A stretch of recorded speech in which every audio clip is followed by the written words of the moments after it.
ზოგადად სახელმწიფომაც რაღაცა არასწორი დამჯების გადაიდგა. იმის მაგალითად რომ მეფუტკრეებთან მაგალითად დახმარება და რაღაცა აი კანონმდებლობის მთელი მითი მიუძნენ, ასე რომ ვთქვათ, რომ გასაგებია 2023 წლის 1 იანვრიდან ყველა ვალდებული არის, რომ დარეგისტრირებული იყვნენ თავიანთი საფუძვლებით, თუნდაც ერთი ფუტკრის ოჯახი. უბრალოდ ამას სჭირდება კარგი ახსნა განმარტება.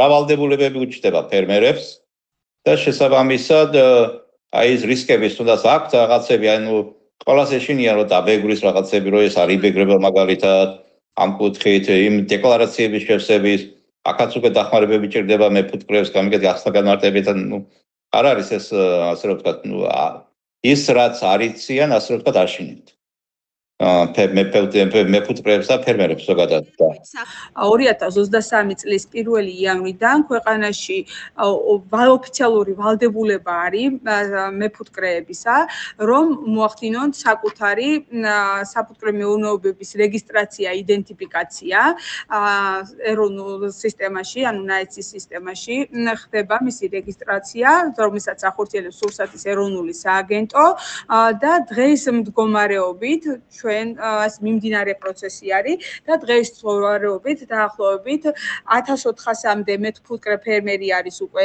რეგისტრირებული და სადღაც 55000-მდე უკვე სკარის აღნიშნულ პროცესში ძალიან ეხმარება ასევე სააგენტოს მეფუტკრეთა ასოციაციებიც და მათი ერთობლივი თანამშრომლობით ჩვენ ჯერჯერობით ამ რაოდენობაზე ვართ გასული, თუმცა პროცესი მიმდინარე არის და თითოეული მეფუტკრის ვალდებულებაა რომ მოახდინონ საფუტკრე მეურნეობების რეგისტრაცია ეროვნულ სისტემაში. ჩვენ ვიყავით ჩართული გარკვეულწილად ამ იმაში, უბრალოდ ჩვენ ინფორმაცია მივქონდა, აი მაგალითად თუ გადავხედავთ ტრენინგების რაოდენობას აი ამ სტრეს საზოგადოებას, დაახლოებით 3000-დან 4000-მდე მეფუტკრესთან გვიხდებოდა კონტაქტი, მაგრამ სინამდვილეში რიცხვი უფრო დიდია.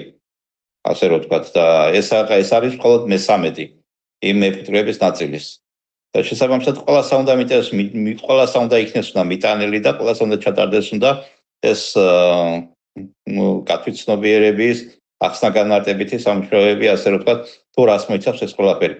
მარტო ტელეფონზე დარეკვა და მუქარა რომ ბატონო თქვენ თამას არ გააკეთებთ და ჯარება მოგვლით, ეს პირიქით აშინებს. და ეს გამორიცხულია, ასე რომ ვთქვათ, უფრო სხვა მიდგომები არის საჭირო. სახელმწიფო ამ შემთხვევაში უნდა დაიკავოს უნდა მრჩეველის როლი. და ის უნდა იყოს უნდა დაინტერესებული, რომ რაც შეიძლება ანუ დობა უნდა იყოს უნდა უფრო მეტი, ასე რომ ვთქვათ, ფერმერსა და სახელმწიფოს შორის, რომ ფერმერი თამამად ჩაერთოს ამ პროცესებში.